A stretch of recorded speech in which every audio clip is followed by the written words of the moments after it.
The ravens found the city before the dew had lifted from the brick-red tiles and ash-scarred roofs.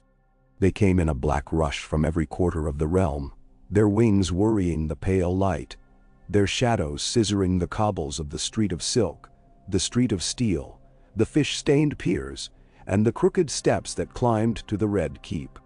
On the hill, the burned stone of the dragon's fortress still held the nights cool in its seams. Men-at-arms woke stiff from benches. Servants fumbled with coals, and a king stood at a narrow window the color of old wine, watching the city that had made him more restless than any battlefield. He wore a plain doublet and the look of a bear who had remembered the taste of honey after a long winter of lean meat. The crown sat nearby on a table, an ungainly circlet that turned every head that bore it into a promise. Robert Baratheon had slept little. Sleep came slow to him whenever he was meant to sit. He was made for motion. Saddle leather, drumbeat, the glaze of sweat on a lance, and the thought of another day of petitions and measured words left him raw with irritation. He rubbed the scar along his left shoulder where an axe had taken him at the bells, and wondered if wounds for which there was no salve had their own scent. He swore sometimes he could smell Lyanna's wreath of blue winter roses when he passed the kitchens in the morning. A knock on the door. The sound was careful, a habit acquired in the long years since the war, as if even those closest to him had learned to cushion themselves against the breath of his presence. "Come," Robert said, and Jon Arryn slipped in with the wind. The hand had a face carved for endurance, his hair the color of snow left in a shaded place. He bowed his head slightly, not much, for ceremony had always sat on Jon Arryn as lightly as frost on spring grass. "Your Grace, if it's another man begging me to settle a quarrel over where his neighbor's fence ought to be," Robert said, turning fully away from the window, "I shall move the fence into the middle of a river, toss them both in, and bid them fight it out like trout." Jon Arryn smiled the way an old tree bends, subtly and with the acknowledgement of deep roots. "It's a letter," he said, and drew from his sleeve a parchment sealed with pale green wax. The device stamped upon it was a crowned rose, from Highgarden. The seal suggests urgency or deference. Then see, which is it? In the Reach, the two are often the same. Robert took the letter. The wax broke with a neat crack. He unfolded the parchment lazily at first, then with the attentiveness he had learned to grant any line that made its way to the hand before it found him. Jon Arryn knew which papers drew blood. The letter smelled faintly of crushed leaves. It was not the sigil a man tasted when he bit into it. Some scribe in the Reach had scented the parchment. Robert felt the smallest upward tug at one corner of his mouth, and resented the courtly craft that could coax such feelings from him. He read. He read again. Slower. "The Lord of Highgarden offers amends," Jon Arryn said softly, as if reciting what both of them could already see as clearly as the window's view. "Bread for the city, wine for the coronation, grain reserves pledged at low tariff for the winter, and a joining of houses to make plain the end of old hostilities. He asks to marry me to his daughter," Robert said. He let the parchment slacken between two fingers as if the page had taken on weight. "To a girl whose name I have never spoken. Margaery," Jon Arryn supplied, with the careful way he had of introducing small pieces of information, as if they were morsels a man might take or refuse. "A granddaughter of the Lady Olenna of House Redwine, who married into Tyrell and has been for years the true gardener of Highgarden's affairs. By all accounts, the girl is clever in the manner of her grandmother and pleasing to the eye in the manner of the Reach." Robert grunted. That would please the eye of every lord with a vineyard, but not necessarily a king. "How old?" "Very young," Jon said. It could have been a refusal hidden in those two words. It could have been a test. But the offer is not immediate marriage so much as betrothal with an understanding. The Reach may feed the city now. The wedding can wait until the lady flowers. Robert heard the hiss of that word, as if it were a blade withdrawn an inch from its scabbard. He could be a rough man. He knew it and made his peace with it, as he had with many of his own natures. Yet there were limits that even roughness refused, and he found himself turning back to the window as if to measure the sun against the height of the walls, calculating years in light. "They sent it to you first. That was wise." Jon Arryn did not feign confusion. "They knew your temper." They also knew the Lannisters are watching. An old annoyance shifted like a lamed leg rubbed in cold weather. Tywin will not watch forever. He cast his lot early and expects it to be read as deep as bedrock. Lord Tywin expects the whole of the realm to read him, Jon Arryn said not unkindly. And he has placed a daughter precisely where he thinks the words are largest. We have not agreed, Robert said sharply. He placed his men first at the gate to spill green fire down the hill and call it loyalty. I have not forgotten the smell, Jon. Tywin would have me spill more of it to pay for a lion's bride. Jon's eyes were steady. No one asks you to forget, Your Grace. I ask you to consider the weight of bread. It was the simplest of arguments and the heaviest. Robert returned to the table. His hand went not for the crown but for a piece of sugared almond someone had left in a small dish near the maps. He split it between his teeth and tasted a sweetness that felt like a ridiculous child's treat against the size of the thought before him. He would see Cersei in that chair, Robert said at last, nodding toward the narrow iron thing beneath the tapestries. The Iron Throne never gave the impression that it belonged to any room. It sat everywhere as an intrusion. And I would see what? The gold of the rock woven into all my days. A queen with a lion for a father and a pride of cubs taught the rocks way before they learned mine? Now, perhaps, Jon Arryn allowed. Or perhaps a queen whose father never forgives you for refusing his terms, and who will spend 20 years testing the walls for a way to climb them. Robert made a sound that might have been a laugh, if it had not been so near to a groan.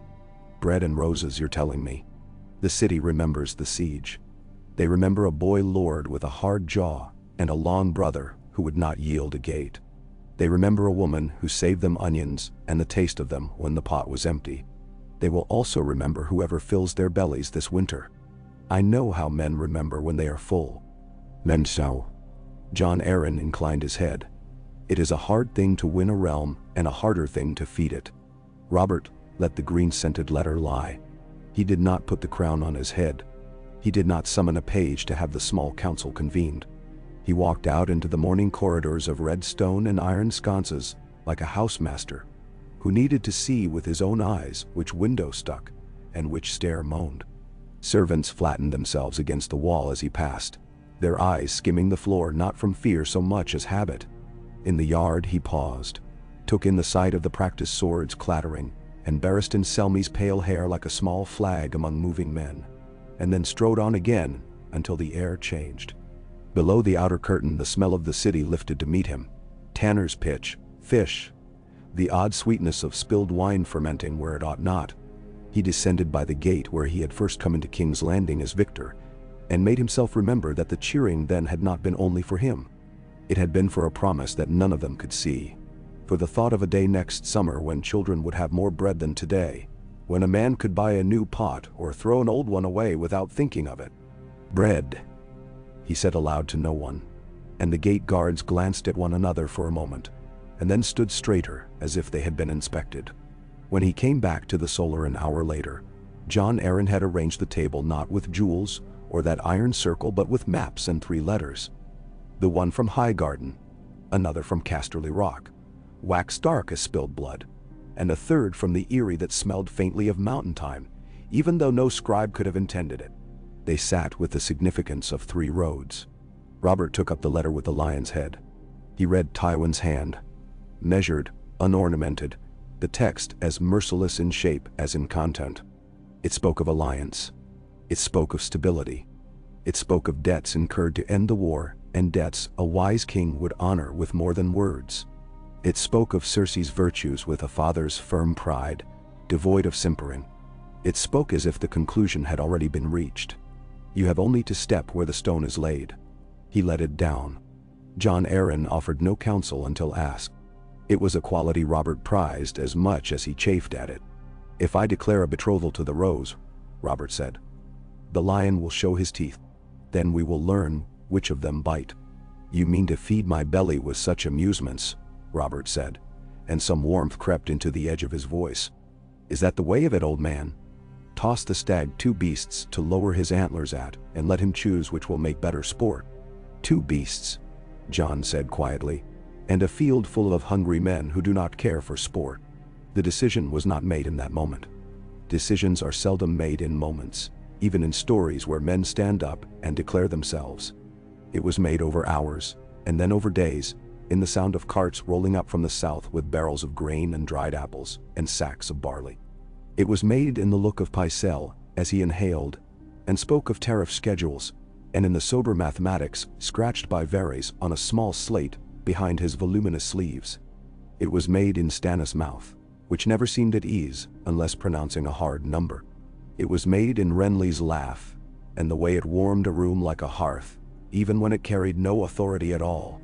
It was made in the narrow corridors where maids told one another that the Reach had sent sweetbread to the kitchens, and in the way the city's beggars began to keep to one place, rather than wandering like fish in a waterless world.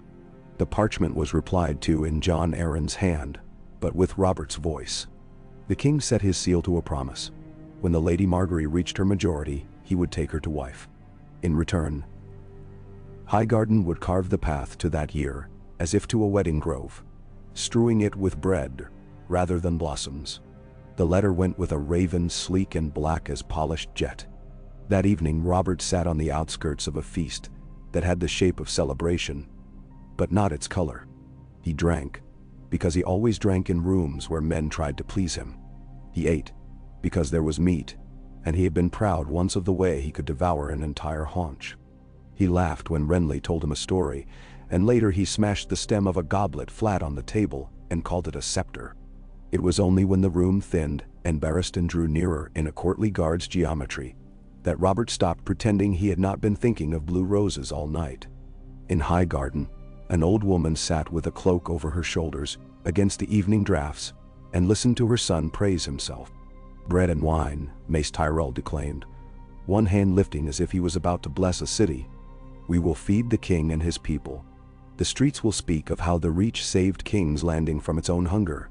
And then when autumn comes and he calls the bride to court, all the realm will see the moderation and generosity of Highgarden. They will sing songs about your maiden grace, daughter. Songs about my prudence. Tyrell. Songs about your girth, more likely," the old woman said. "Sit, Mace. You loom, and that is a trick that works only upon gardeners." Mace sat, and the chair sighed. On the terrace, vines from the summer's last grapes caught the light and turned it to a scattered green. Margaery sat very still beside her grandmother, her back straight, her hands folded upon her lap as if for a portrait. She was old enough to understand what had been decided, and young enough to be flattered by the way the world moved at the mention of her name. She would not be taken to wife for years yet. In that space between promise and fulfillment, she began to study the realm that would one day look back at her from a dais. "What does a king want?" Olenna asked her, not for the first time. Not what they say he wants. What he uses. What he notices. Done? Margaery had a gift for noticing her grandmother's answers even before she finished the questions. "He wants to feel full," she said. "Full of food. Full of laughter. Full of triumph. He wants to stop looking backward and still feel like he has not laid down the parts of himself that won him the crown." Olenna patted her granddaughter's wrist with the way she had of turning fondness into instruction. "Good. He wants room. Men like him are always trying to find rooms large enough to hold them. The Red Keep is a series of narrow doorways, child. Help him find an open court." "No." "And King's Landing is a stomach." Olenna's mouth thinned in approval as Margaery's brows rose in quick surprise. "It devours everything. Grain. Rumors. Men. And it is never sated for long. Feed it, and it purrs. Let it go empty, and it bites. You will never hold the love of a city. You may teach it to be fond of your presence and resent your absence. That will suffice." Then Margaery thought of the city she had seen only in tapestries and careful notes pressed upon her in the solar. The little roads she had traced with a finger on a map, the smell of tar imagined on the tongue. She thought of the king, heavy in some depictions, handsome in others, always larger than the men shown beside him. "He was betrothed once," she said, as if Lyanna Stark were a curiosity. A clue in a riddle rather than a shadow with its own weight. "He was a boy," Olenna replied, and did not elaborate. The old woman rarely gave anything the dignity of tragedy when strategy would do. In King's Landing, the lion turned his head to see. He did not roar. Lions have other communications. Tywin Lannister sent a letter that remembered no letter had ever come from the Reach. He sent casks of coin to the Master of Coin, as if to remind the realm of where weight truly lay. He did not come to court. His daughter's face, which the realm knew only by the descriptions of men who had found reason to linger at the rock, remained in rumor, and in a small enamel portrait painted for him by a Bravosi. He studied it at times in the evening, held snug in a lamplit room carved from stone older than the first men's stories. He did not think of the portrait as a child might think of a doll. He thought of it as a seal might think of wax. The city changed so slowly that one could have failed to notice it. Bread appeared more often in stalls along the street of flour. There were fewer fights over loaves grown as hard as iron, and more arguments about the fairness of price. The scent of Reach wine began to earn its own place among the native smells of tar,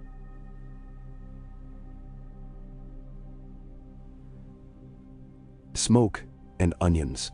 The red wine fleet began to ride the Blackwater like well-bred horses allowed to drink, the smooth tilt and sway of their hulls a lesson in ease to the crown's war-built cogs. Cartmen began to swear by saints of convenience. Old Mother Olive, give me a place to park, as if Highgarden had named and sent them a minor goddess. Robert hunted more. He would leave the city with 20 men and a pack of dogs, and the notion of being alone in his head, and come back with the boar's spine lashed to a pole, and a look that belonged to a battle. The look would fade when he neared the gates. He always seemed to remember himself 3 streets away from the Red Keep, and climb back into his forbearance before the first bow bent. He grew heavier. His laugh roughened. Sometimes in the mornings he would stand on the rampart and speak without turning. Barristan Selmy learned to listen to words not meant for any ear.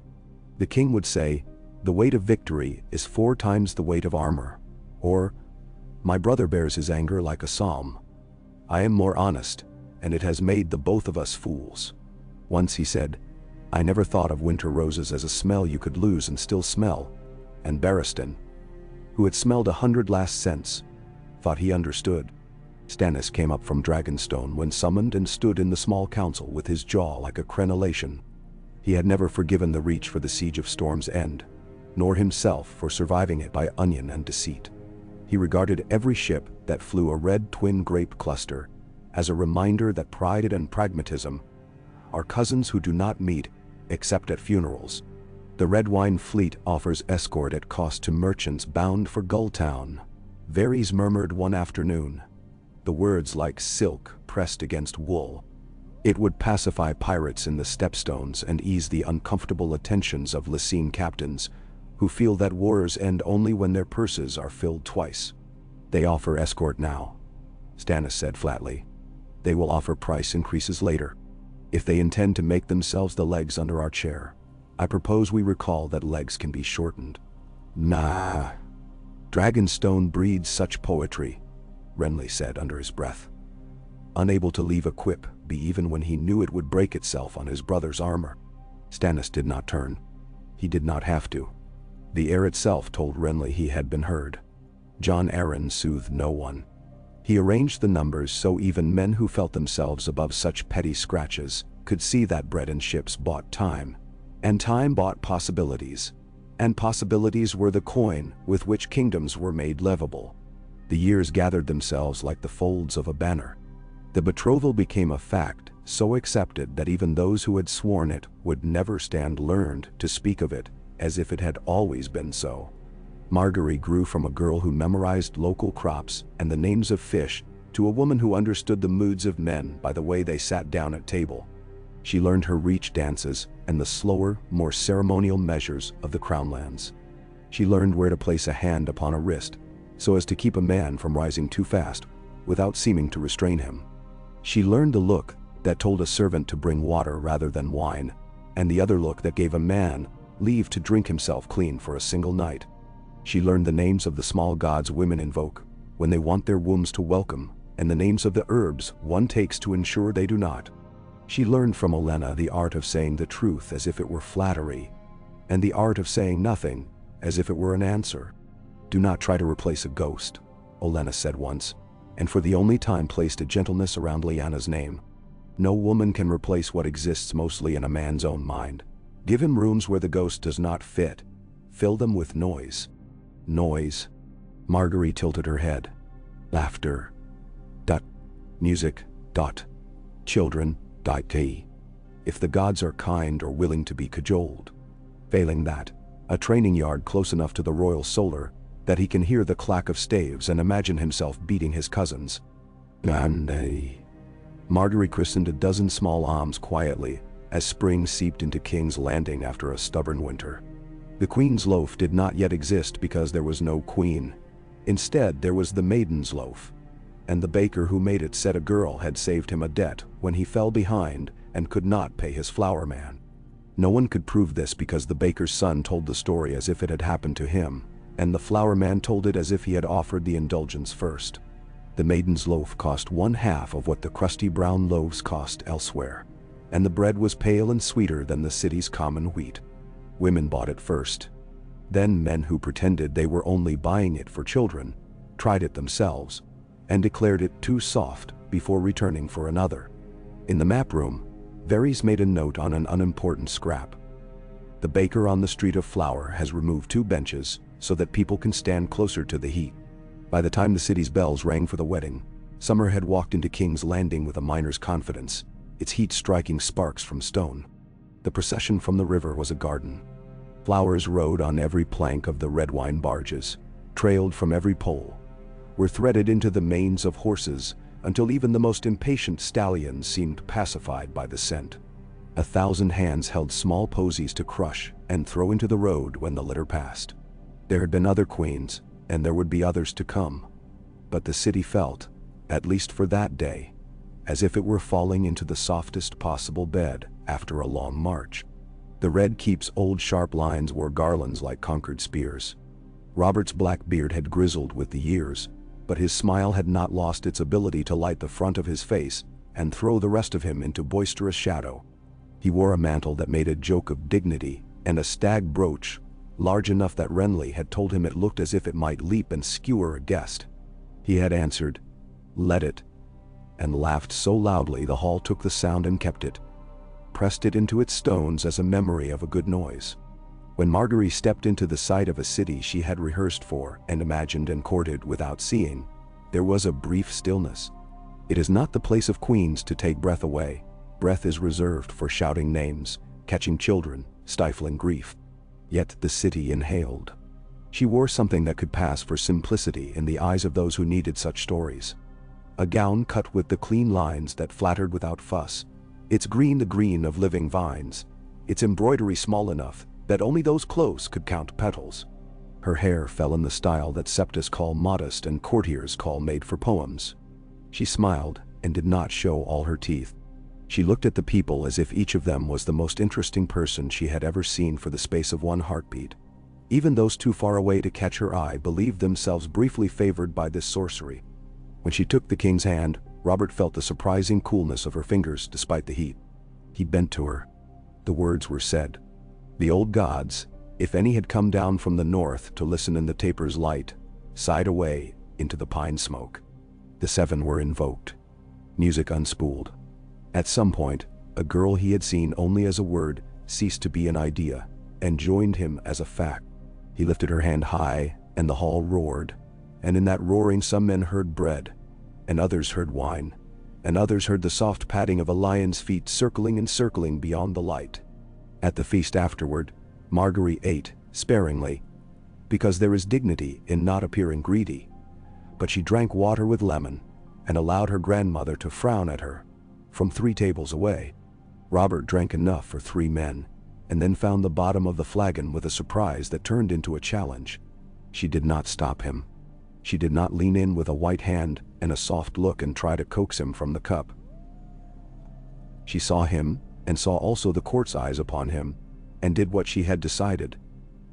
She turned to Renly and asked for a story about Storm's End that no one had heard. Renly had stories in quantities that would have fed an army for a winter. He told one that made men turn their heads and others lean in. When the laughter came like geese across a marsh, Robert heard it, and turned to, and without realizing it, he set down the flagon and joined the world at the table, rather than the one at the bottom of the cup. It was not victory, and it was not a cure. It was a nudge that he felt like a coolness on his wrist. Later, when the hall had spilled into the corridors and the corridors into the terraces and the terraces down into the city like wine slopping from a lip, the king and queen stood in a quiet square of stone within the Red Keep, where someone had laid down a carpet to keep their feet from the chill. The windows were open. Summer pressed against the casements. Far below, a cheer rose and fell as if the city were breathing in its sleep. "I am told," Margaery said, "that you saved King's Landing when it thought no one could save it anymore." "I did," Robert answered, then shook his head. He liked honesty better than embroidery on certain nights. "No, not alone.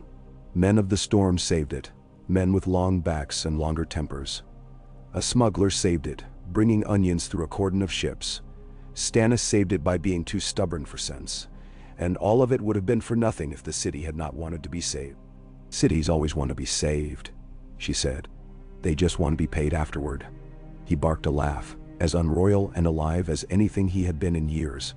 "You have your grandmother's tongue. I have enough of my grandmother to make her proud if she ever admits it, and enough of my father to make him insufferable." She looked out into the dark.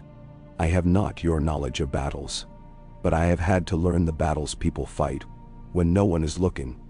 The price of oil. How the baker's boy listens more carefully when you call him by his name. That the septa who pretends to dislike me because she has a crooked back is only trying to keep me from noticing pain makes people short-tempered. Men?" He turned his head a little and watched her in profile. He had learned to read men by the way they looked around a room, and women by the way a room looked around them. The Red Keep.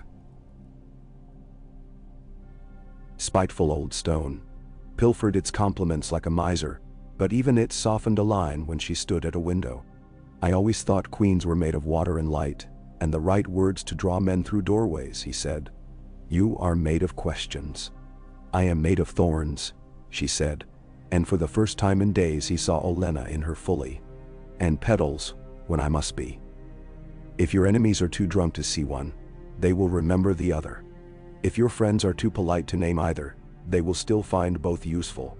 He remembered books he had never finished, parchment curling at the edges. The ink crawled across it like ants. He remembered rage and joy, and the way the world used to fall apart in his hands because he swung at it too hard. He said, "Do not ask for too much of me." She did not say, "I ask only for bread." She did not say, "I ask for sons." She did not say, "I ask to be queen in more than name." She said, "I ask that, when you are yourself, you be so entirely that it makes any absence of you intolerable." In the weeks that followed, the city discovered that its queen walked. Queens ride litters. They wave. They pass. Margaery did those things when not doing them would have been impolite.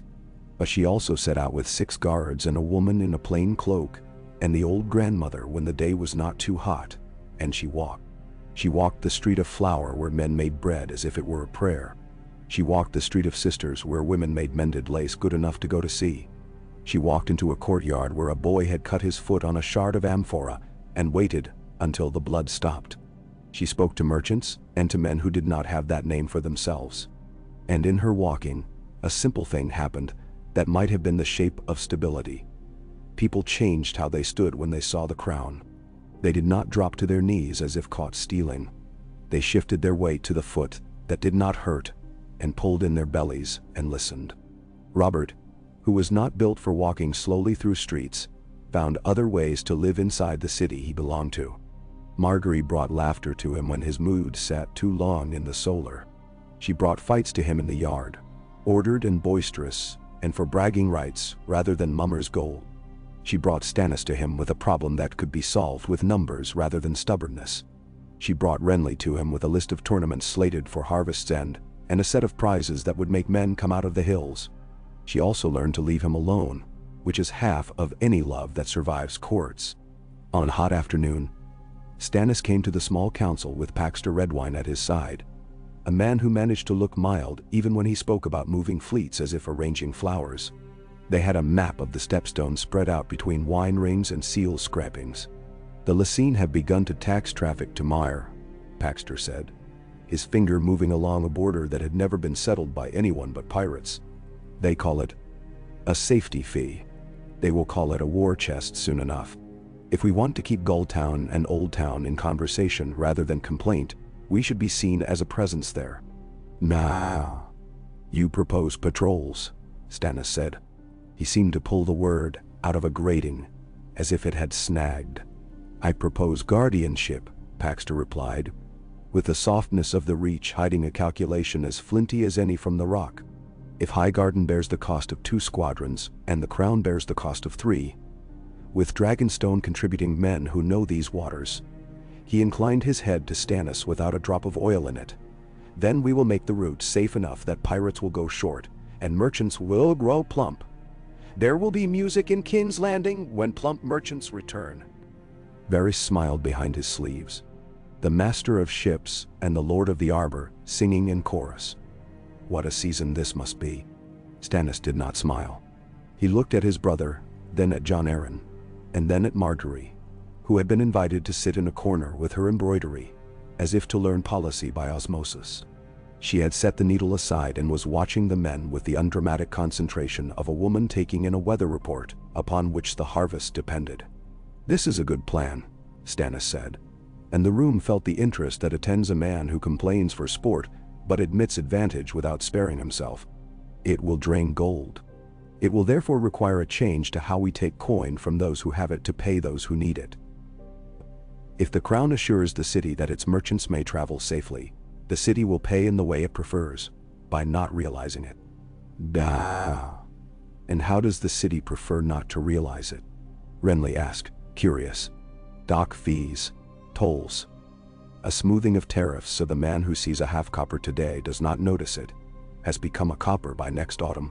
The West will complain," Pycelle wheezed, then took the time to arrange his disapproval into a face that looked like a pie cooling too long on a sill. "The West always complains when coin flows into the king's purse. The West will complain that bread is too cheap, if bread is cheap, and too dear if it is dear," Jon Arryn said without heat. "The West understands money because it can smell it. It will also understand profit when it returns twice to their doors." Robert watched the map. He had never loved inked coastlines the way men who never left libraries seemed to. But he found he liked the feeling of people arguing over a plan that was not meant to flatter him. He liked that Stannis did not defer to him simply to avoid discussion. He liked that his queen's head bent slightly as if she were listening to the map. "Do it," he said, and it was done, because sometimes kings are allowed such pleasures. The Tyrell alliance became visible in 1,000 unglamorous places. Highgarden's factors took rooms in warehouses near the river, and paid, neatly, promptly, enough that the rumor attached to their name was not that they were rich, everyone knew that, but that they were reliable. The Sept of Baelor began to smell faintly, not of wine, that would have been a scandal, but of the small soaps the red wine sailors used to clean their hands. The gold cloaks grew more sober around the barracks, after a quiet conversation between Loras Tyrell, now a bright young knight freshly come to court, and their captain, who had been wise enough to listen when a man who had broken 5 lances in a single afternoon asked him why his men could not march in straight lines. Loras did not join the Kingsguard, not yet. He played at gratitude and left the gravity of vows for a day when he would need them to leverage something else.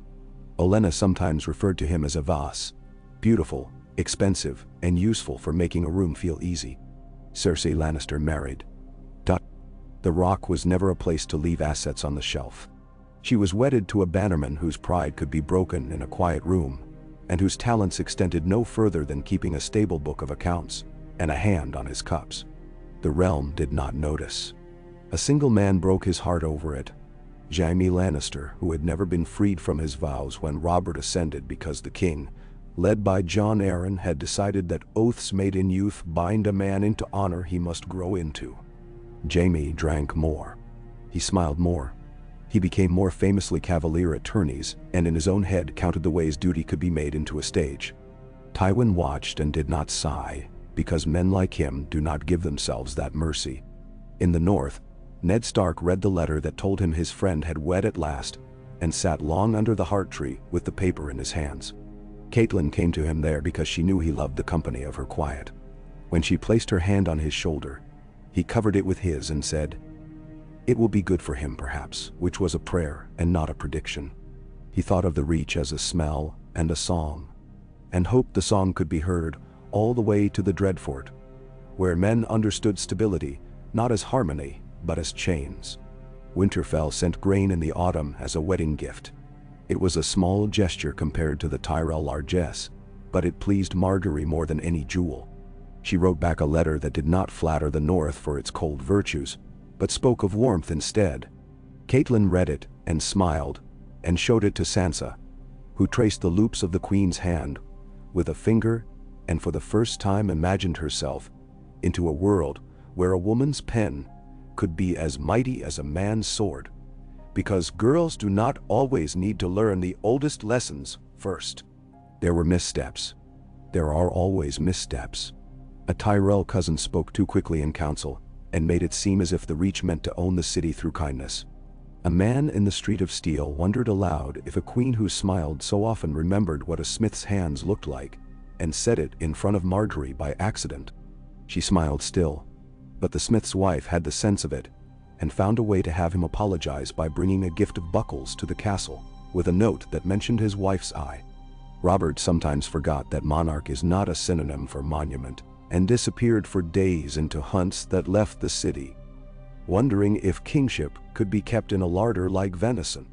He returned with arrow fletching in his beard and anger in his bones, and Margaery did not ask him why he had gone.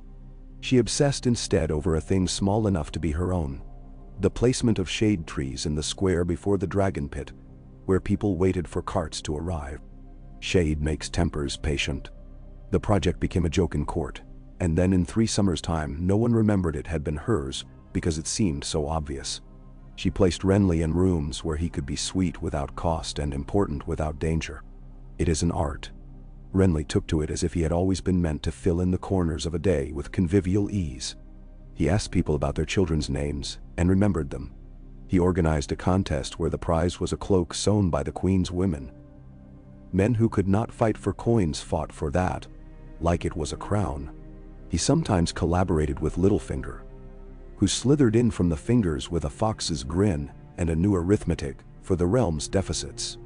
Margaery never distrusted men on principle, but she distrusted charm when it traveled without substance. She spoke politely to Petyr Baelish and made sure he could never be alone with her. That, too, is an art. Stannis respected her. It came out in the negative space of his bearing, in the slightly looser set of his mouth when she sat down at council. He once said to Robert in a voice like an unpainted door, "She shows up to work and does not pretend it is play." And for Stannis Baratheon, that was a sonnet. Margaery reciprocated by never asking him about Storm's End, and never using the phrase "thank you" in a way that might be heard as a request for sentiment. She sought him out with ledgers and ship's logs. When she instituted a small reform to the way grain was weighed at the docks, scales must be calibrated every month, and a record kept with the name of the man who did the calibrating. Stannis discovered that fraud fell off by a margin too small for the court to praise, but large enough for men who ate bread to feel. But he told her so by saying, that was sensible. She surprised herself by the ridiculous pride that warmed her at once. The realm, which is to say the people who do not write letters and do not sit in council, found itself less frequently startled by bad news, and more frequently visited by plain, dull good. A convoy reached Old Town from Lannisport without interference. A plague of rats in Flea Bottom was managed by men who burned what needed burning and buried what needed burying before it could become a story about God's wrath. A quarrel between 2 river lords about a fishery right did not become a war, because the crown sent men to measure the water and gave both lords a reason to claim victory. These things do not make songs. They make old men nod cautiously on benches and say, "There may be hope," as if daring the gods to prove them fools. On a windless evening in late summer, Robert came to the Queen's apartments with the smell of the yard in his hair, and a contentment that he wore like a cloak he had just remembered he owned. He found Margaery at a small table, a scroll unrolled before her, her hand at rest upon it, as if she had been counting breaths. He closed the door behind him and stood there for a moment, with an unfamiliar shyness that startled him, and made him angry, then made him laugh at his anger. "It is a strange thing," he said, "to come into a room and not know how to speak to my own wife." She lifted her head. The candlelight found the curve of her cheek and made of it something painterly. "It is a stranger thing to be spoken to by a man who could speak to 1,000 soldiers at once and make each of them feel singled out for honor. Do I do that?" He seemed genuinely curious, without vanity. "You do," she said, and then shook her head slightly. "Not always for the better. Men who feel singled out remember slights with the same care." He came to the table and put his hands on its edge, as if the wood were a thing that anchored him to civility. He looked down at the scroll. "What is this?" "More scales. The king can learn to love scales if they keep him from having to decide which lord sits closer to his left hand." She quirked a smile. "Not scales. Names of girls in the city without dowries." She tapped the parchment. "There are worthy men in the city watch who will marry and settle if they have a bit more than hope and a bit less than desperation. They need coin to begin and a reason to stay honest. I have thought to give both to those who marry girls who otherwise become fuel for the street of silk." He squinted, as if he could see the shape of the future, if he only willed the candle to burn brighter. "You would bribe men into marriage. I would lend them confidence and ask for it back in order and safety, which are the coin I prefer." He laughed. He reached for her then, slowly, and when he drew her to him, it was not the hunger of a man trying to forget, or the careless possessiveness of a lord who takes what his rank offers. It was a man's embrace of a woman whose mind he had come to respect and whose steadiness he had begun to count on. That is a heavy thing to be, and a heavier thing to carry. Margaery carried it lightly, because that is an art too, and not every day, but on enough days that the realm felt it. Outside, the city went on. Someone in Flea Bottom was born, and someone in the Street of the Sisters died. Someone on the mud gate told a jest he had heard a dozen times, and someone in the kitchens burned a pot and cried over it, and someone at the top of Visinia's hill fell into something like love. In the Red Keep, Varys wrote a letter to no one that began, "The Queen walks, and men feel watched." Littlefinger invented a tax and a joke to hide it. Olenna ate a tart and called it tolerable, and then asked Mace to list the names of the men he had disappointed that day, so that he might do better tomorrow by at least omitting one of them. Stannis turned his face to the sea and thought not of glory but of schedules, which is how some men pray. In the country, wheat lifted its heads into the heat, and far away in the west, a lion dreamed of the day when the stag would grow tired, and the rose would watch with two kind eyes, as the world remembered that rocks are patient. On Dragonstone, Davos Seaworth, who had not yet found reason to trouble a king with his presence, counted his sons and his blessings, and sometimes confused the two. In Winterfell, a girl ran with a wooden sword and a boy sat with a book he did not read, and another boy looked at the sky as if it might speak to him if he only learned its dialect. Rulers of great houses sat on their chairs and thought themselves drivers of fate. The realm breathed. The marriage held. And in the long, unglamorous work of days, a garden began to root in a city built on ashes. The first guard to ask for a loan carried shame in both hands as if it were a shield. He was young and square-shouldered, and had taken to polishing his boots whenever he grew nervous.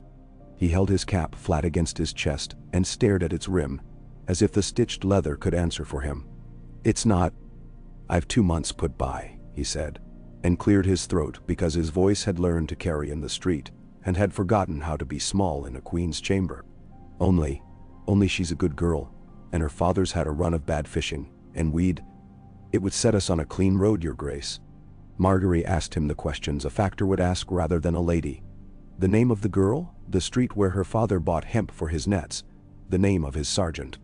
She asked him what he would do in 5 years' time if he found his captain on the take, and something in the set of her mouth told him the answer she wanted was not the one that kept his head down. "I'd report it," he said after a moment, and that was not entirely true, and he knew she knew it, and both of them accepted the partial lie as the down payment on a different sort of truth. He left with a note on stiff paper, and a promise that if he missed a payment by malice, rather than mischance, he would find his name on a board posted where his fellows would read. The dowry list became a ledger. The ledger became a network of names written in neat hands by women who had learned their letters in septs and kept them sharp over grocery sums. It made enemies. The street of silk did not empty, but it discovered that girls with fathers and brothers, and a line to grasp, did not fall as quickly into its nets. Littlefinger came to Margaery with a smile like a curtain. "My lady," he said, "because in certain rooms courtesy is a way to weigh the people in them. The crown's benevolence is a fine thing. I am only concerned by its reach. There are businesses in the city whose owners are loyal taxpayers, and anything that upsets their balance can have unintended consequences." "Then if the balance relies on the desperation of girls," she said, "then let us intend the consequences. We will not break your business, Lord Baelish. We will make you clever enough to find profit somewhere else." He made a small show of being wounded, and a much larger show of being amused. He left with the same lightness with which he had come, but he began to shift his coin out of the oldest brothels and into loan books and warehouses, and in time it would profit him more. He would remember to thank the Queen with flowers on some future name day, and she would accept them and think of iron rather than roses. Robert took to stopping by the yard an afternoon when the heat had run the dogs inside, and the men had begun to lean on their staves rather than swing them. He would strip off his shirt and call for a spear and circle Barristan, like a man trying to remember where his old strength lived. He had put on the sort of weight that cannot be dismissed with work alone. It had stacked on his shoulders and belly in a way that made him feel permanently after meal. He could still heave a boar carcass. He could still knock a man down with a laugh. He could still take a blow and come up smiling. The edges had dulled. He knew it, and hated that he knew it. Once, when the air was thick and low, he sent for a boy from the Street of Steel, whose master had spoken his name with a craftsman's pride. The boy came with a sword he had not forged, but a helm he had, plain and rounded like a kneecap, and a way of standing that tried to be invisible and was not, because the city watches its own. "What's your name?" Robert asked.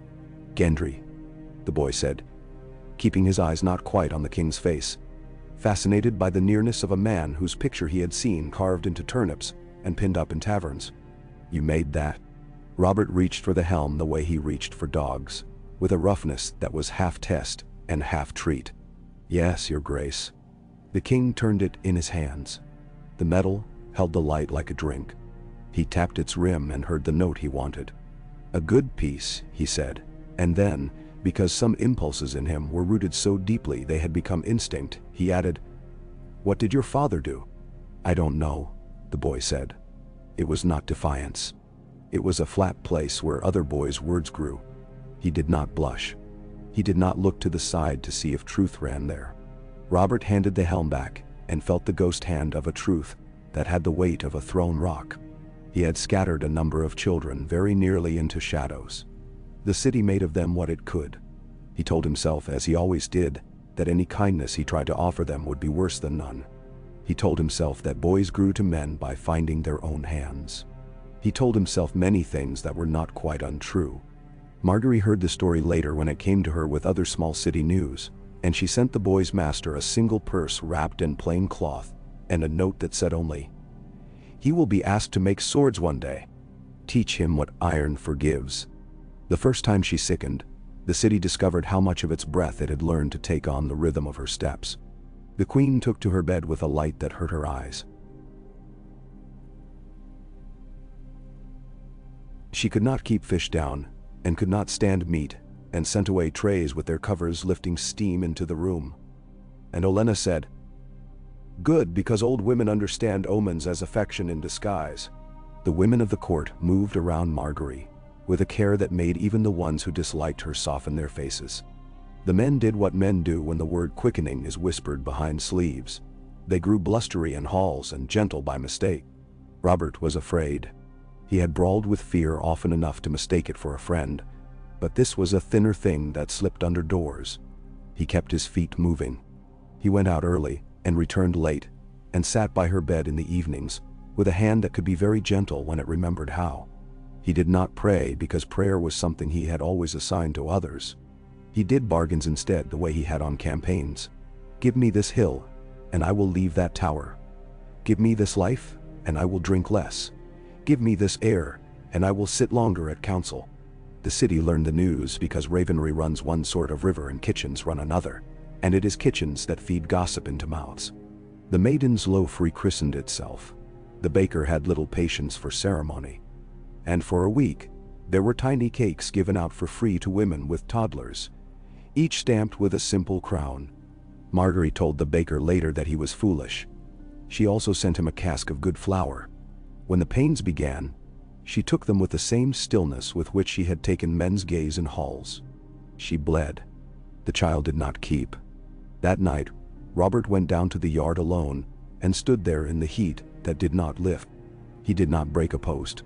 He did not strike a man. He stood with his head down for so long that Barristan thought to go to him, and then did not. Because there are griefs a king must hold by himself at least once. Margaery folded in on the loss like a stem that has been stepped on. Olenna sat with her and told her that mourning is not a thing to be done well, but a thing to be done. Do not make poems of it, she said. Do not make it a story. Let it be a stone you stub your toe on for the rest of your life. You will learn where it sits. End. When she came back to the world, she did so as if emerging from cold water, a breath at a time. She went walking again with her 6 guards and her woman with the plain cloak. She sat at council and asked Stannis a question about outfitting ships that would have embarrassed another woman, and did not embarrass her because she asked it as if ignorant, and therefore brave. Robert watched her and felt first the uselessness of a man whose strength did not apply, and then the gradual, impossible relief of another kind of power. That a woman staying can be as fierce a thing as any charge. The second time she sickened, she kept it quiet as long as she could because she had learned how the city's eyes could burn. She told only Olenna and the midwife, and because he was the king, and because she had learned that sometimes truth given is cheaper than truth discovered. Robert. He took the news this time as if she had told him where to find a ridge on a boar. He moved toward it with a care that did not look like care from the outside. He drank less. He ordered the hunt shorter. He allowed Stannis to badger him about tariffs without finding a reason to be offended. He said to Renly, when his brother began a story, "Save that one," and Renly laughed and said, "For what?" And Robert said, "For a boy," and then they were both embarrassed by the softness of the word, and both pretended they had not been. She bore a daughter in high summer, a small creature with fists like knots and a wail that sounded offended rather than terrified. Robert took her in his huge hands and tried to be delicate, and found he could, and then he cried in a way that surprised him into laughter. They named her Alyssa, because it pleased Margaery to taste a sound that had fed songs for centuries, and pleased Robert to name the small fierce thing after a woman who had flown where men told her not to. The first letters to the far corners of the realm carried the same line: a healthy infant princess, mother well, father uncouth with pride. The north sent another small windfall of grain. Old Town sent books bound in vellum that would not be opened for years. The faith rang bells. The maiden's loaf gave away little crusts to boys this time as well as girls. There were men who shook their heads and said what men have always said, that a daughter is a fine first fruit but not a harvest. Margaery heard them, and it made her tired rather than angry. It is exhausting to live in a world of men who think they invented need. Alyssa grew with an intensity that made nonsense of the court's predictions. She learned to smile too soon, and to grab her father's beard with an authority that made men who would have mocked a woman for softness melt entirely. Renly carried her about the hall as if parading a standard. Stannis regarded her gravely, as if he could measure her use on a ledger line the way he did ships. "She will be useful," he said once when Robert glared at him for his lack of poetry, and when Margaery asked him how so, he replied, "She will teach men how to speak plain around a woman and not waste the kingdom's time." It was as close to a blessing as he had ever offered. Margaery would remember it later and understand it in full when Alyssa proved her tongue a blade. While the palace counted its blessings and its days, the wider world moved on its own hinges. The Stepstone's patrols took shape and then teeth, and the Lysine learned to move their levies into the cover of night where possible. Paxter Redwine wrote letters full of weather that men at court learned to read as strategy. Wind out of the southeast today, which meant 3 days later a Mirish convoy was likely to pass east of Bloodstone, and thus 2 days after that, the Redwine cogs could be expected to swing north with a hold not quite so full as they might have been. Stannis met Davos Seaworth on a stormy afternoon, where the wind made a sound like a low beast through the struts of the pier. The Onion Knight stood with his hands loose at his sides, as if to show that no sleight of hand hid there, and Stannis looked at him and saw a man shaped exactly to the slot of a need.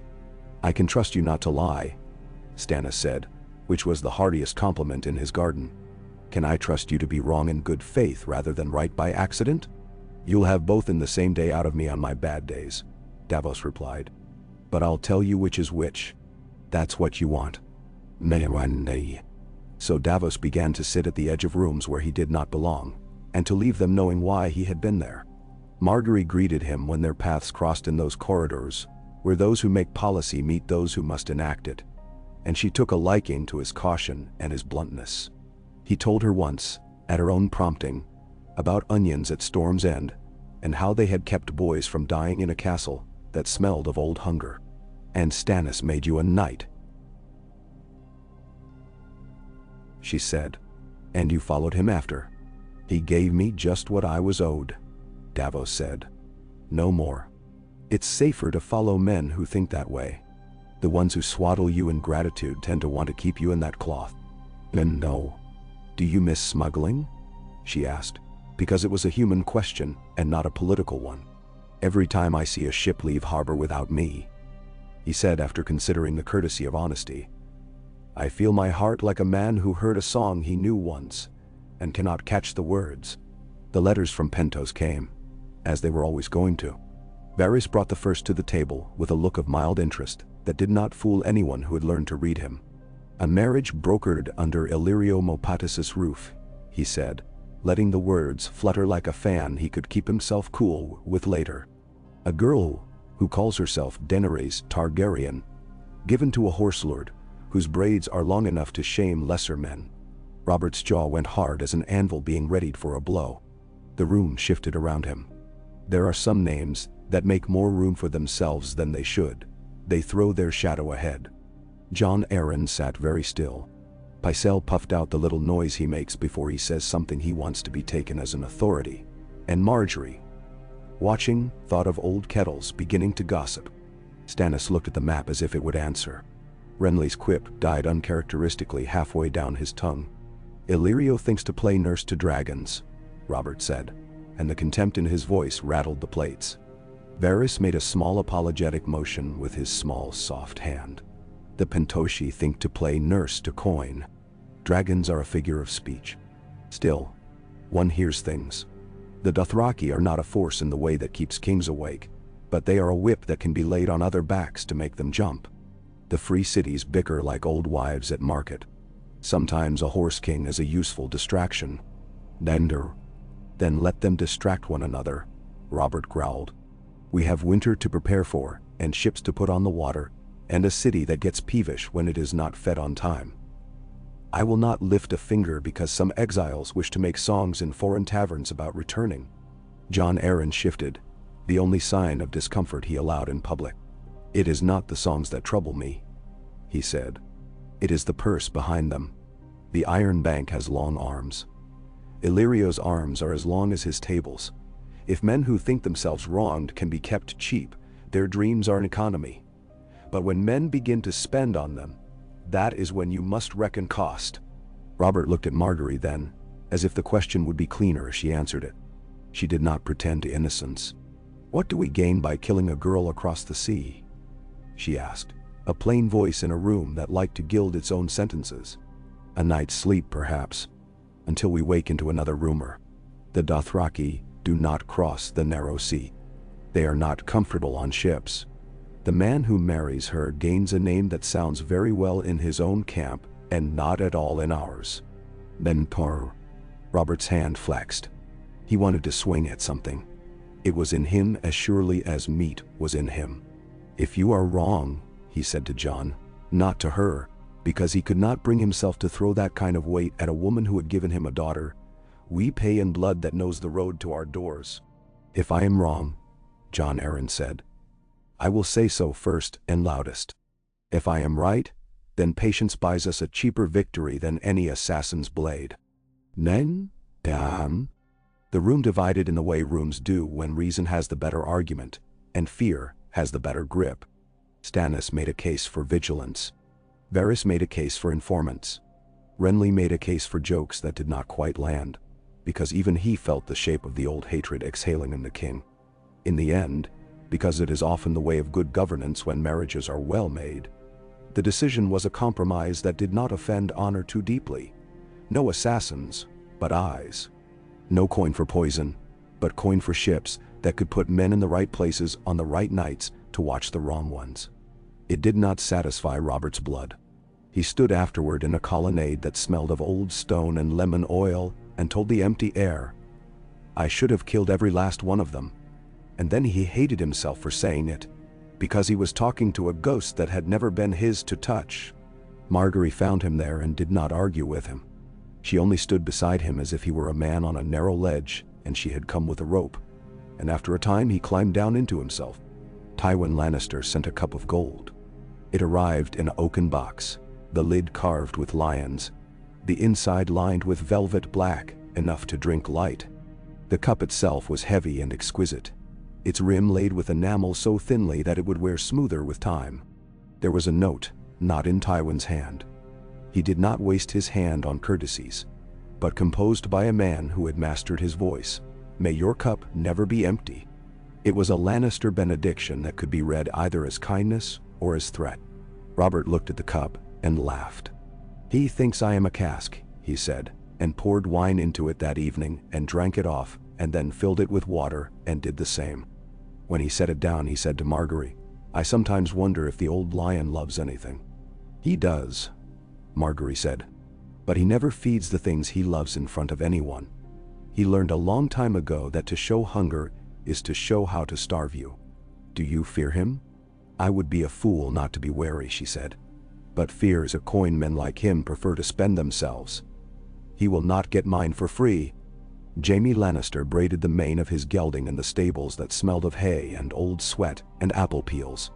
He had learned to be flippant about his own sorrows, because flippancy is the only armor that looks like jewelry. He watched Loras tilt in the yard, and could not entirely keep from admiring the boy's seat. They sparred twice, the young Rose and the handsome lion, and both times the match ended with enough sweat and enough compliments that men around them could decide which story to tell later to their own advantage. Margaery saw them, and saw that Loras became even more gilded when he stood near a man the city already imagined into legend.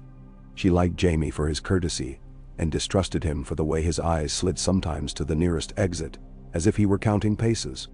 Once, late,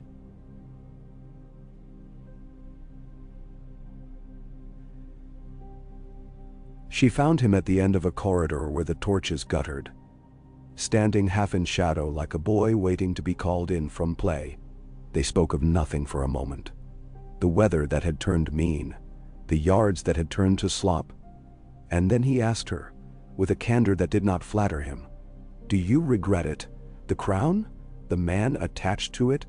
I do not regret my life, she said, an answer toughed by thought rather than softened. I regret days I waste.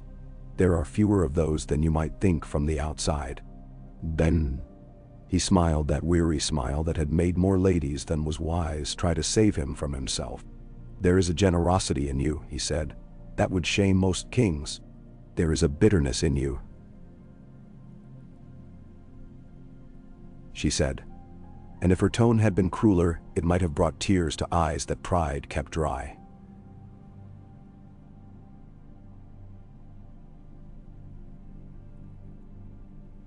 That would shame most poets.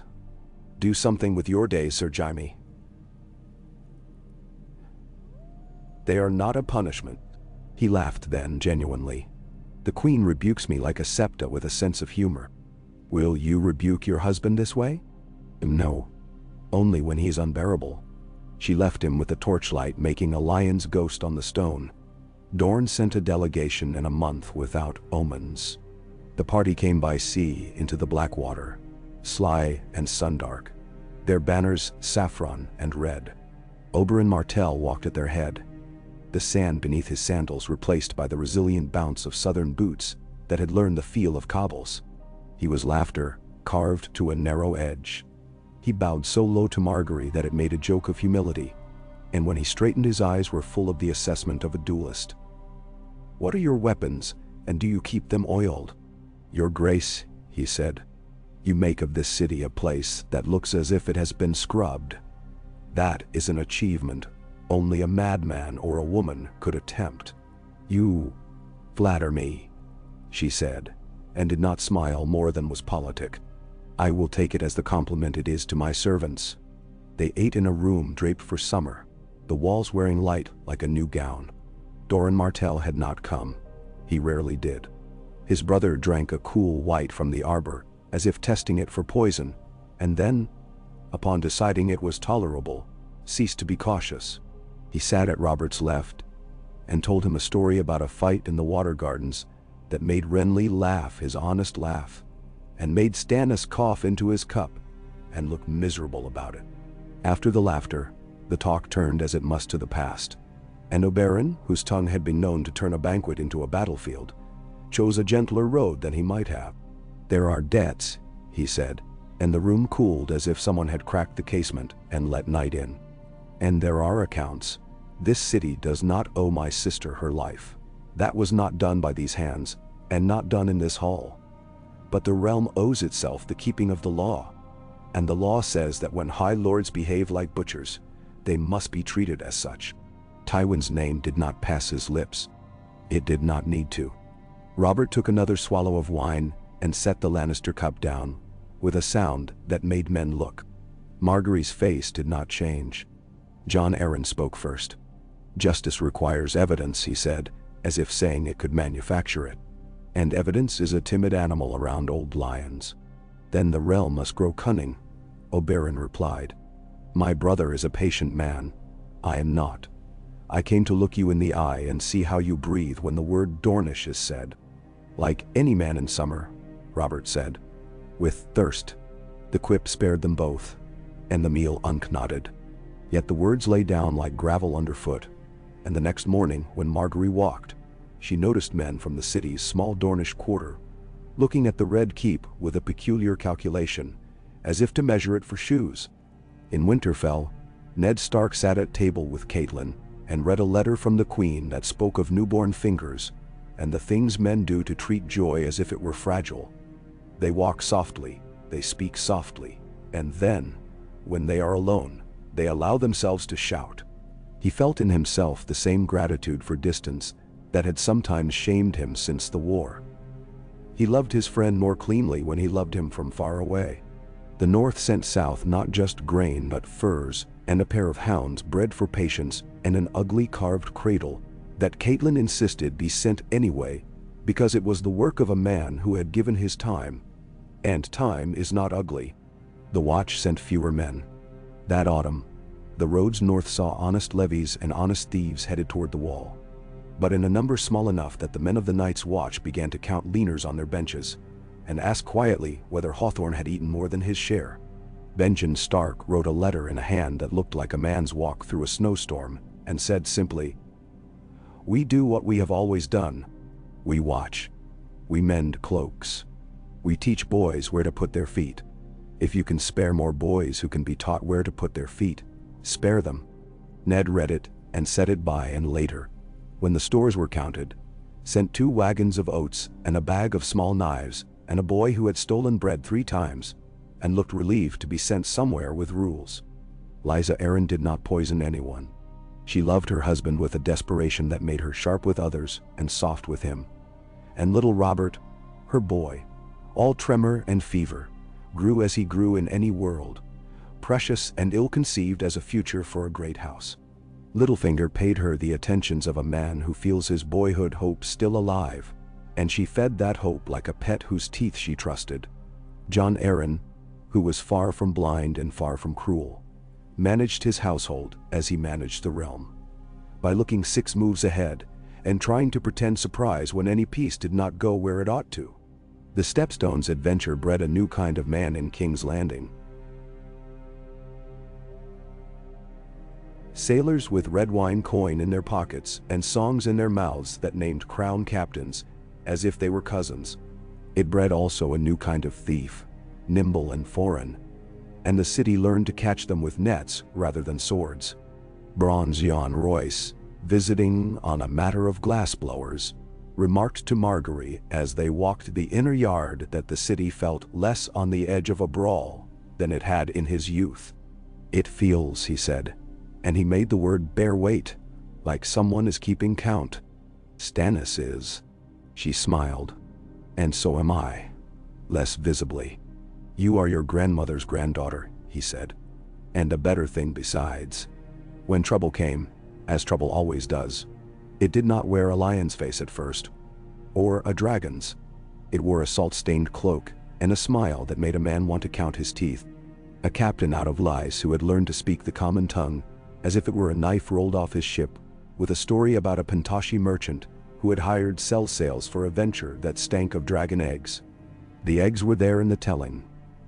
3, pale as memory and as useless, likely petrified, likely worth more as stories than as fuel. The man took his tale to the wrong ears on purpose, and soon enough it was in the right ones as well. Robert laughed when it reached him, and then scowled. "Old stones," he said. "Old men and old stones. The world is full of both. Neither burn." Varys only smiled broader, because old stones have a way of rolling downhill into questions, and questions sent men to him. He multiplied his small birds the way a careful farmer multiplies hens, and some nights the Tower of the Hand seemed to hum with a quiet feathered contentment that irritated Stannis and made Margaery think of childhood dovecotes. It was Jon Arryn who finally said, "We will not make a law against stories," and in the way that things sometimes work, the moment the realm learned that no one cared to buy the rumor, its price fell. The eggs, real or not, passed into someone else's warehouse. The city forgot them the way it forgets the names of children who die young. The first winter after Alyssa's birth was a stubborn one that pretended to be worse than it was. It came down the King's Road with a sly hand, spoiled salt fish in their barrels, and cracked the glaze on pots the poor had meant to keep through spring. Margaery took her ledger back out and found that the names in it had grown prickly and proud. Men who had taken loans were paying them back on time as a way to spit at fate. Men who had not taken loans now claimed they would not even if offered. She altered the scheme without needing to declare it altered. Larger sums to fewer people and with a different purpose. Repair a roof now. Buy a new net now. Keep the sick in bed and everyone keeps warmer. She went to the sept with blankets and left with the names of women who would never come forward unless asked. She went to the dock and asked Paxter how far his ships could carry warm clothing before it became a joke. And Paxter, who kept lists in his head as well as in ledgers, told her where the need would be next month. Robert took a boar in the Kingswood and brought it home half out of a desire to make the yard smell like it had, in a better year and half out of habit. He cut himself across the thigh when the carcass slipped and laughed and swore. And the cut festered because the winter's damp got into it. He spent 3 days swearing that it was nothing and a fourth admitting that it hurt, and Margaery came and sat beside him, while the leech whispered to the wound like a lover. He was as bad a patient as he was a penitent. He grew gentle, then angry, then ashamed, then beggarly. He asked for stories. She told him a Reach story about a queen who filled a well with wine. He snorted because only Reachmen could think that practical. She told him another about a man who taught a tree to grow in a pot, and then married his daughter to the man who could carry it through a dance. He laughed. She told him one about a woman who saved a city by counting. He slept. She sat with him until he woke and went away and returned when he called. When the wound closed, his pride partly closed with it. He brought Alyssa into the yard and let her tug at his beard again, and in that act the city saw something it had not seen in years. A king stroking a child as if the child had something to teach him about gentleness. The second child came in a spring that outran the city's patience with rain. He was loud out of the gate, born with a roar like a small boy already trying on his father.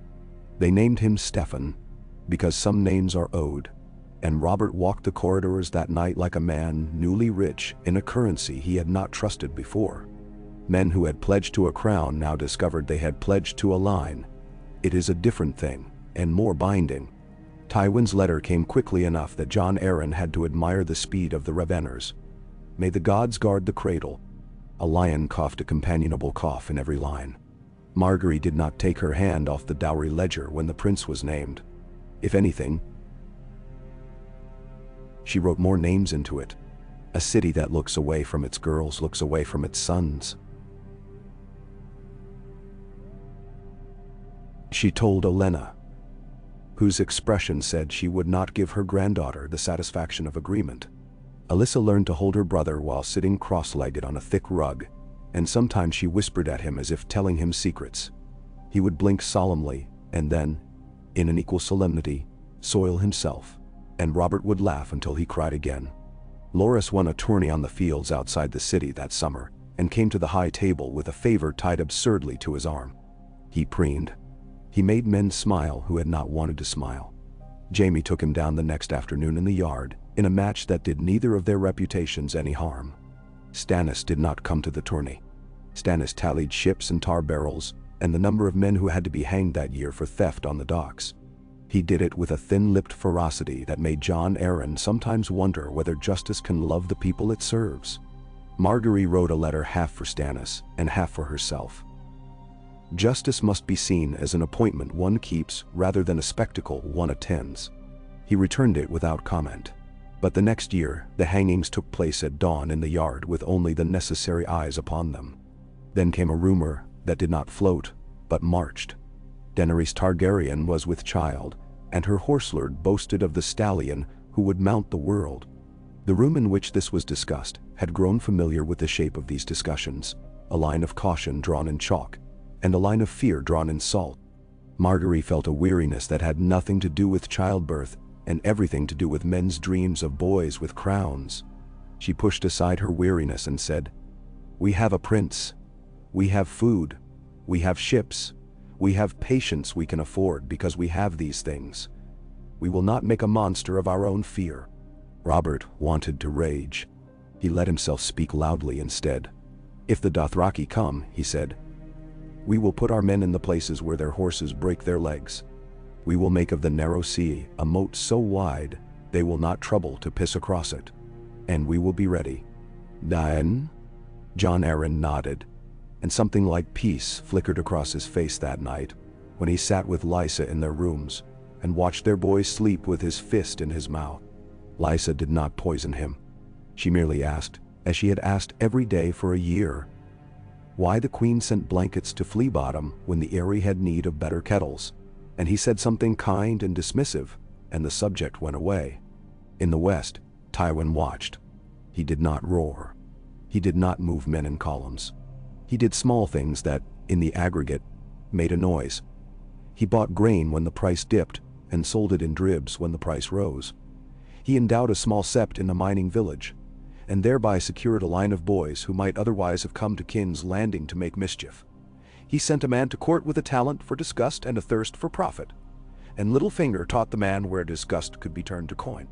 Cersei had a son by the bannerman she had married, and she loved the boy so violently that it burned the edges of her days. She took the boy to the rock's high terrace at dusk and told him stories about the city that had been denied her, and sometimes she surprised herself by speaking kindly of the queen who walked. Oberyn returned to Sunspear with his mind full of measurements. He had danced with Margaery at a small feast, a dance that allowed nearly touching and thus nearly fighting, and he had found in her footwork the understanding that grace is a weapon when used correctly. He told Doran she was dangerous in the way patient people are dangerous, and that she would not be an enemy because she did not enjoy waste. He asked after his nieces. He trained. He made love. He waited, because even men who hate waiting must wait sometimes. The city felt the difference between a king who likes to be adored and a queen who liked to be useful. Men made jokes about it as men will. The stag for feasts, the rose for fasting, the king for hunting, the queen for counting. The jokes were not unkind. They were how a populace names the weather. Priests muttered about proper order. and then were appeased with donations that restored the roofs to 2 little septs, and a promise that the queen would attend a vigil with a shawl and humility. She did both without wasting any piety she would need later. Alyssa, at 4, stole sweetmeats and lied about it with an aplomb that made Renly want to award her a tourney prize. Margaery corrected her not by striking but by handing her the tray at the next feast and telling her to carry it and not take a single one. The girl did as told and then cried in the dark that night because she had been good.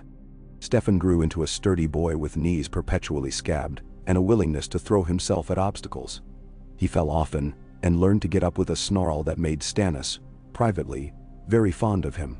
"He will be a good king if he has to be," Stannis told Margaery once in an unguarded moment. "He will be insufferable if he does not. If he never has to be, then I will have done my work," Margaery said. "Perhaps insufferable is a price I am willing to pay." It was Varys who first brought word a sellsword company in the disputed lands that had taken a blue banner with 3 heads for their own, and it was Varys who also said, with a curious mildness that always heralded something ill, that Illyria's dinners had grown more crowded. Margaery counted ships and coin in oat stores. Robert counted men who could ride in a line and men who could stand in a line and whether those lines crossed one another in his mind without tangling. Jon Arryn counted years. He felt each one as a coin in his pocket, whose weight he had to judge without looking. When the first black-sailed ships bearing a gilded kraken on their prows were seen off the fingers, the realm remembered with a discomfiting vividness that not all old wars end. The Ironborn had waited 2 decades to breathe like this. Balon Greyjoy had been quiet in his pride, but pride grows teeth when a realm looks the other way. It was not a rebellion, not yet. It was plunder wrapped in piety. Ships taken, villages burned and not sacked, the difference meant to be an affront and a theological point. Stannis grunted when the news reached Dragonstone and took it not as an invitation to anger, but as a problem that would sit quietly while he lined up solutions. The city muttered the old prayers against iron and salt. Margaery went to the map with Stannis and Paxter and Davos and put her finger not on Pike or Old Wick, but on ports where men's habits would betray them. "If you hold the places where they come to boast," she said, "you will make them late for their own boasting. That will make them angry enough to make mistakes." Robert wanted a war he could ride through. He wanted a climactic, bloody thing that would excuse his appetite for grandeur. Stannis held him in the city long enough to frustrate him, and thus save men. On 3 coasts, Renly asked for permission to go west with a show of banners, and Margaery said yes, because the realm needed to see the green of storms end ride with the black and gold of the crown, and the sickly confidence of men with boats would need remembering. Renly did not win a battle. He prevented 3. It is a different sort of story to tell in halls, but Margaery told it anyway in rooms where men stood to listen. If there was a corner of the realm where the Tyrell rose pricked, it was in the Riverlands. Hoster Tully, growing more ailing with the seasons and more jealous of his place in history with each cough, found himself alternately grateful to a queen who sent medicines and resentful of a council that balanced its ledgers without asking him for loans. Edmure began to bristle on his father's behalf, and wrote letters that made up in sincerity what they lacked in sense. The phrase, "who bristle as a way of being," bristled. Margaery sent them a particularly plain bread for the feast of a minor saint and a letter that began Lord Walder and ended nothing at all, and for a week, the crossing simmered with the indignation of a man not properly smarm. It was a small thing and a foolish one, but foolish things add up. She began to plan a progress to the Trident with Robert when the boy would be steadier on a pony. Showing a king's children is the monarchy's most ancient alchemy for turning grudge into patience. The years wore smoothed the sharper edges of the first worry, and wore down also a patience that had thought it could last forever. There were days when Margaery was tired enough to forget the names in her ledger, and then she would remember 3, where she had forgotten 20, and forgive herself. There were days when Robert drank as if thirst would make a home in him if he gave it a roof, and she let him because men are not dogs and cannot all be trained, and because the next day she would put a laughing small girl on his lap, and he would find himself gentled again. There were nights when Stannis and Jon Arryn took the same breath after the same sentence, and looked at each other with the wary fondness of men who have fought every day without drawing blood and calling it peace. On one such night, a raven came. Not to the Hand's Tower but to the Queen's rooms, because there are courtesies ravens learn when fed regularly. The letter it bore was from Olenna. It was simple and pleased Margaery, in the way the clean edge of a knife pleases a cook. The Red Wine Fleet has word. The Dothraki have turned west from the Lazarene, and the girl rides like a pennant at their head. They burn as they go. Stories burn most easily. Eat well. Sleep when you can. Name the boy something that will force him to live up to it. Margaery read it twice, and then took it to Robert, because she had learned that there are things he bears better if he is asked to bear them first. He read it, and rolled his head back, and stared at the ceiling, as if the beams could be counted out of anger. "I will not kill a woman for being a name," he said, "even if the name used to make me hot with blood." "Then we will not," she said. "We will ready ships. We will count oats. We will count men. We will teach our daughter to hold a tray without stealing from it. We will kiss our son's ridiculous head. We will be boring, Robert. It is a thing we are very good at together." And he laughed and put his hand over his face, and then took it down and looked at her with the astonishment he still sometimes felt, that this girl with thorns and questions and a ledger had become the fact of his days. He said, "If boredom is what keeps a roof over my children, then give me nothing but boredom until I die." And when he did not end, kings never end in tidy sentences, not the living ones. The realm found it could imagine a day beyond the last page of a story. It found it could imagine the dull grace of men going to work and women taking their turns in ships coming in on a schedule, and a queen who had been clever enough to make a city believe in a queen. For now the bells lay quiet on their ropes in the towers. The krakens slipped back under the water when iron was put where it needed to be. The lions stayed in their caves and counted. The dragons, if they were dragons at all, were still smoke and song. On an evening that smelled of wet dust after rain, Margaery took her children into the small square of the godswood that the Red Keep pretended was a real wood. The heart tree was a pale thing with a face carved long before her time, and probably replaced twice since by men who did not want to anger the northern gods by admitting to the lie. Alyssa trotted ahead and put her hand on the tree's smooth flank and said with solemnity beyond her little years, "He is sad." "Trees are always sad," Renly said behind them, because he had come to walk with them and because he could not resist, and Margaery glanced at him, and he raised his hands. "Peace. They see everything and get very little of the cake." "Stefan will give him cake on his name day," Alyssa announced, full of that unearned certainty that is also a kind of grace. Stefan gurgled and chose that moment to spit up on his mother's shoulder with a prodigiousness that made Renly applaud. Margaery laughed and let the milk in the evening and the voices of her family soak into her gown. From the walls, the city stretched itself like a cat. Smoke rose from 1,000 little stoves. The maiden's loaf still cut its pale bread thinner than the others, and made men argue about value. The red wine ships rode easy. Davos wrote a letter that misspelled 2 words and made better sense than most treaty proposals. Jon Arryn slept a little longer than he meant to, and woke with the queer guilty pleasure of an old man who has stolen an hour from work and not been caught. Stannis sharpened a quill. Varys lit a candle. Littlefinger laughed in a room where only he could hear himself and put a coin into a box that no one had seen him bring in. Tywin Lannister looked at a map without moving anything on it. In Sunspear, Oberyn rolled onto his back and watched the ceiling patterns move and thought of women whose hands were as clever as their plans. In Winterfell, Ned Stark sat by the fire and did what men who are not poets do when they suspect the world may not punish them today. He let his shoulders drop and allowed himself to be content without embarrassment. "Tomorrow," Margaery said to no one in particular, to the tree, to the evening, to the nurses who hovered at a respectful distance, to the children who would not listen until they were grown. "We will send wool to the north. We will ask Paxter for the manifests. We will bury the man who died in the stables with words that do not make fun of him. We will scratch the boy who has been swearing in the guard off the dowry list until he learns to keep his mouth clean.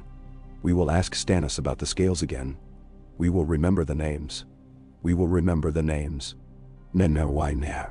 Alyssa pressed her ear to the heart tree's smooth side as if it might sound like the shell of the sea. He says, "Good," she reported, and then she ran off across the scrubby grass and whooped, her voice as clear as a promise.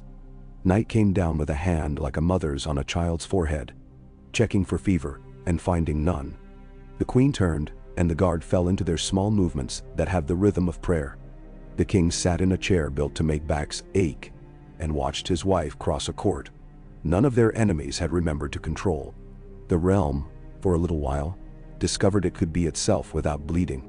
And in that little while, long enough for bread to rise, for a ship to drift in on a tide, for a child to learn the word no and the word yes and the difference.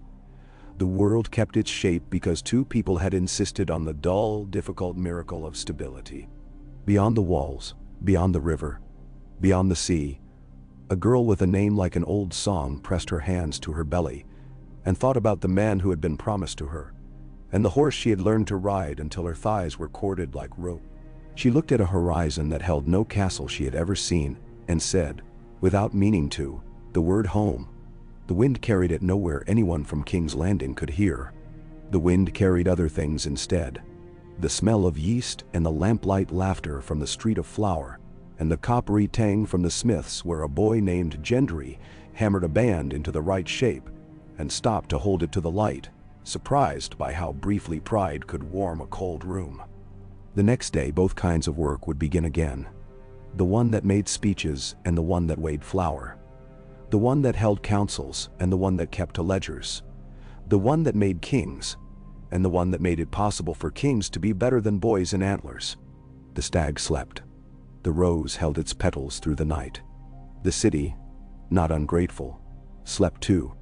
And the Queen's Guard on the eastern gate, a man with boots polished to a ridiculous shine, thought of a girl with a hedge witch for a mother and a little house that looked out on a patch of leeks.